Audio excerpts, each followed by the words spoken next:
Hello दोस्तों, welcome to ICM channel. आज हम सभी डिस्कस करने वाले हैं अदानी ग्रुप के बारे में। यानी कि आज का अभी लेटेस्ट आपका एक यहाँ पे न्यूज़ आते हुए दिखाई दे रहा है और यहाँ पे आपका अदानी इंटरप्राइजेस और आपका ट्रांसमिशन आपका फंड रेज यहाँ पे कर रही है। अब यहाँ पे कितने रुपए का फंड रेज कर रही है और क्या इससे यहाँ पे गेन दिखने को मिलेगा या फिर नहीं मिलेगा। और साथ साथ हम लोग यहाँ पे आपको अदानी इंटरप्राइजेस का एक बार जो नंबर भी फिर से आपको चेकआउट करेंगे।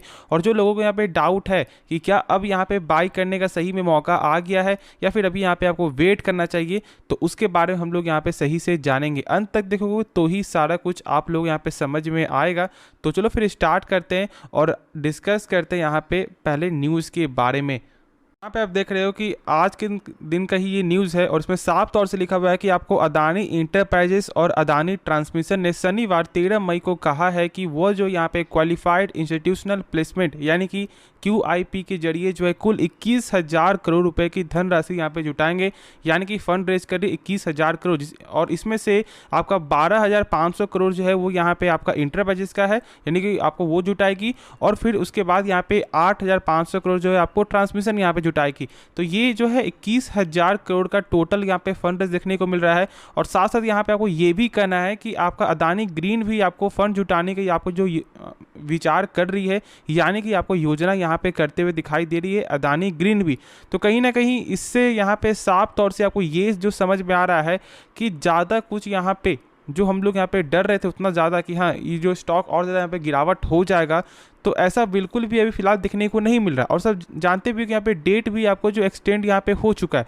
तो देखो एक चीज़ यहाँ पे उससे पहले आप यहाँ पे समझ लो, देखो बाई करना कोई गलत नहीं है, लेकिन समझना आपको ये है ना कि पूरा पैसा एक बार अभी यहाँ पे जो है बिल्कुल भी नहीं लगाना। मैंने उस समय कहा था कि यदि आपको यहाँ पे रिस्क लेना भी है तो आप 10 से 15% ही पैसा लगाओ फिलहाल अभी। हाँ, ऐसा हो सकता है कि शायद जो उस समय जो प्राइस था वो अभी यहाँ पे देखने को ना मिले, फिर ऐसा हो सकता है शायद जो उस समय प्राइस था वो 1 महीने बाद उसी का प्राइस का यहाँ पे डबल हो जाए। तो आपको ये कोई नहीं जानता, लेकिन पैसे बचाकर रखना भी यहाँ पे एक जो समझदारी है। ऐसा नहीं कि पैसा है तो यहाँ पे हर जगह आप जो पूरा पैसा यहाँ पे लगा दो, तो ये भी गलती नहीं करना है। और यहाँ पे मेरे हिसाब से जो भी आपने फैसला लिया है या फिर आपने बाई किया है 10% या फिर अभी आपने होल्ड किया है, तो आपको टेंस वाली कोई भी बात नहीं है। ऐसा नहीं कि यहाँ पे आप जो सोच रहे हो कि अरे काश मैंने यहाँ पे बाई नहीं किया, अभी जो स्टॉक का प्राइस इतना चला गया, तो ये कोई दिक्कत वाली बात नहीं है।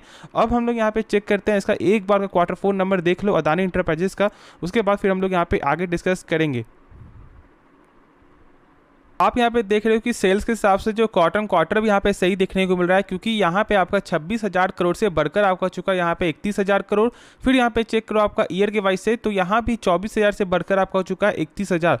तो कहीं ना कहीं यहाँ पे सेल्स के हिसाब से नंबर जो शानदार देखने को मिला था। और फिर देखो यहाँ पे आपका प्रॉफिट, तो प्रॉफिट में यहाँ पे क्वार्टर गेन देखने को मिलता है। और आपका ईयर के हिसाब से यदि चेक करोगे तो 326 करोड़ से बढ़कर आपको चुका 781 करोड़, यानी ऑलमोस्ट यहाँ पे डबल से भी ज़्यादा।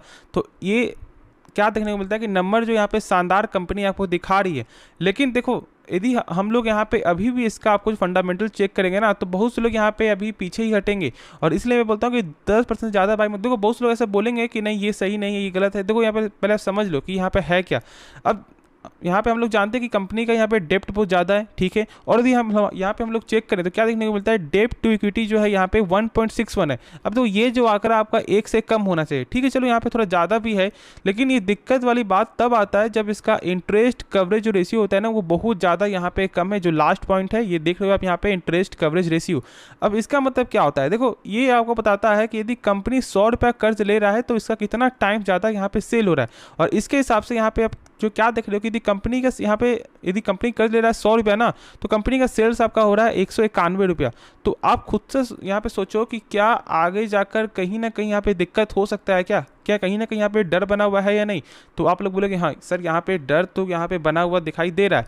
तो इसलिए मैं यहाँ पे अब वो बोल रहा हूँ कि जब तक इंटरेस्ट कवरेज जो रेशियो है ना ये कम से कम आपको 8 टाइम्स के ऊपर होना चाहिए, या फिर कम से कम 5 टाइम्स के ऊपर है तो यहाँ पे चलेगा। लेकिन यहाँ पे बहुत कम नंबर देखने को मिलता है, तो इसलिए आप उतना ही पैसा लगाओ जितना आप सहन कर सको। और इसलिए मैंने कहा था कि आप अपने पोर्टफोलियो का 5 से 10% से ज़्यादा यहाँ पे पैसा मत लगाना। बाकी देखो आगे आपकी मर्जी है, पैसा आपका है, रिस्क आपका है, प्रॉफिट आपका आपका है, लॉस आपका है, तो एक बार खुद से यदि आप इसके बारे में समझोगे ना तो बेहतर होगा। फिर हम लोग यहाँ पे चेक करें कंपनी का जो आरओसी यानी कि रिटर्न ऑन कैपिटल एम्प्लॉयड हो, यहाँ पे देखने को मिलता है 10% का, तो ये सब इतना चलेगा, 2% कम है तो ये कोई ज़्यादा दिक्कत वाली बात नहीं। इसका मतलब ये है कि यदि कंपनी यहाँ पे अपने ऊपर 100 रुपया लगा रहा है तो यही 100 रुपया एक साल बाद क्या बढ़ रहा है या फिर घट रहा है, तो यहाँ पे 10% का ग्रोथ है, यानी कि कंपनी का 100 रुपया हो जाता है एक साल बाद 110 रुपया, तो ये 12% कम से कम होना चाहिए। लेकिन ये 2% 1% चलेगा, लेकिन यहाँ पे जो डेप्ट के मामले में जो है ना ये आंकड़ा जो है सही बिल्कुल भी देखने को नहीं मिलता है, और मैं यही चीज़ शुरू से आपको यहाँ पे समझा रहा था।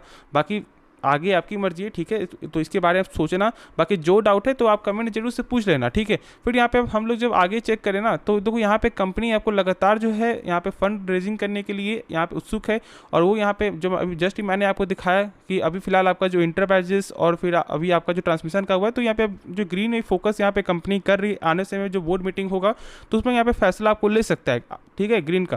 फिर यहाँ पे देखो अभी आपका प्रमोटर स्टॉक तो यहाँ पे ऑलमोस्ट आपका जो 3% तक यहाँ पे कम देखने को मिला इस बार का, और साथ साथ यहाँ पे देखो आपका जो FIS का तो यहाँ पे आपको माल खरीद रही है, और फिर देखो आपका यहाँ पे जो डोमेस्टिक तो यहाँ पे डोमेस्टिक में यहाँ पे भी कम देखने को मिल रहा है, तो कहीं ना कहीं इस चीज़ को आपको समझना है। लेकिन यही चीज़ है कि यहाँ पे FIS जो है स्टेक सेल यहाँ पे बाई कर रही है, और यही चीज़ होता है हम लोग यहाँ पे फंसा कर खुद वो यहाँ पे बाई करना स्टार्ट कर देती है, और फिर हम लोग यहाँ पे बाई कब करेंगे जब इसका प्राइस चला जाएगा यहाँ पे 4 या 5 है, और फिर उस समय से फिर हम लोग यहाँ पे ट्रैप में फंस जाते हैं।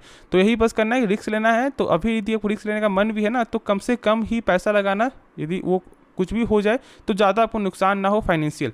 तो चलो होप ये वीडियो पसंद आया होगा। बाकी इस वीडियो में यदि आपको कुछ भी सीखने को मिला जरूर से इस चैनल को आप सब्सक्राइब कर सकते हो, और इस वीडियो को लाइक करना यदि आपको ये वीडियो पसंद आए। तो मिलते हैं नेक्स्ट वीडियो में, तो तब तक के लिए धन्यवाद।